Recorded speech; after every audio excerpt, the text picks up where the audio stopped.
প্রিয় বন্ধুরা, আজকে আপনাদের একটি সবুজ প্রকৃতি দেখাবো। দেখতে পাচ্ছেন একটি সবুজ প্রকৃতি, একটি পুকুর, তার পাশ দিয়ে কিন্তু সবুজ গাছপালা, পরিবেশটা কিন্তু অনেক সবুজ। আপনাদেরকে আমি দেখাচ্ছি, দেখেন এই যে দৃশ্য, এটি একটি কাঠ গাছ। কাঠ গাছটা কিন্তু অনেক সুন্দর, একটি মেহগনি কাঠ গাছ, দেখতেছেন অনেক সুন্দর। আমাদের বাংলাদেশের গ্রামের দৃশ্যগুলো কিন্তু অনেক সুন্দর। যারা দৃশ্যগুলো দেখেন নাই তারা কিন্তু আমাদের এখানে চলে আসতে পারেন। এই গ্রামীণ দৃশ্যগুলো কিন্তু অনেক সুন্দর, আপনাদের আমি দেখাচ্ছি। এই যে দেখেন কত সুন্দর গ্রামীণ দৃশ্য। আপনারা অবশ্যই গ্রামীণ দৃশ্যগুলো দেখতে আসবেন। যারা শহরে থাকেন তারা বিশেষ করে কিন্তু গ্রামের দৃশ্যগুলো দেখতে পান না। সবুজ বাংলাদেশটা কিন্তু সত্যি, দেখেন আকাশটাও সাদা হয়ে আছে। এখন বৃষ্টি দিন, যে কোনো সময় বৃষ্টি নেমে যাবে। দেখেন এই যে কলা গাছ, কলা ধরে আছে। এই যে দেখেন এটা কি গাছ, আপনারা যদি কেউ চেনেন অবশ্যই বলে যাবেন কমেন্টসের মাধ্যমে। দেখতেছেন কত সুন্দর প্রাকৃতিক গাছপালা।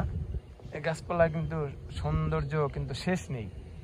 সাথে যে যা বললাম প্রাকৃতিক যে দৃশ্য, এগুলো কিন্তু ন্যাচারাল দৃশ্য, অনেক সুন্দর, সত্যিকার অর্থে অনেক সুন্দর দৃশ্য। দেখতেছেন এই যে একটি পাকড় গাছ। আমরা শুনেছি ছোটবেলায় যেখানে একটি বট গাছ আছে সেখানে নাকি পাকড় গাছও থাকে। কথাটা কিন্তু আক্ষরিক অর্থেই সৌন্দর্য। দেখতেছেন কত সুন্দর দৃশ্য। এই যে প্রিয় বন্ধুরা, আপনারা কিন্তু মাঝে মধ্যে গ্রামীণ পরিবেশে ঘোরাফেরা করবেন, তাহলে কিন্তু আপনার অবশ্যই ভালো লাগবে। দেখতেছেন এই যে দেখেন বৃষ্টির পানি জমে গেছে, হয়তো আর কয়েকদিন পর এই বর্ষা শুরু হয়ে যাবে। এখন দেশের বিভিন্ন এলাকায় কিন্তু বর্ষা শুরু হয়ে গেছে। এইসব পুকুর কিন্তু বর্ষাকালে কিন্তু ভরে যাবে পানি দিয়ে। দেখতেছেন এই যে কত সুন্দর দৃশ্য, আপনারা অবশ্যই আসবেন। দেখতেছেন, দেখেন অনেক সুন্দর দৃশ্য। দেখতেছেন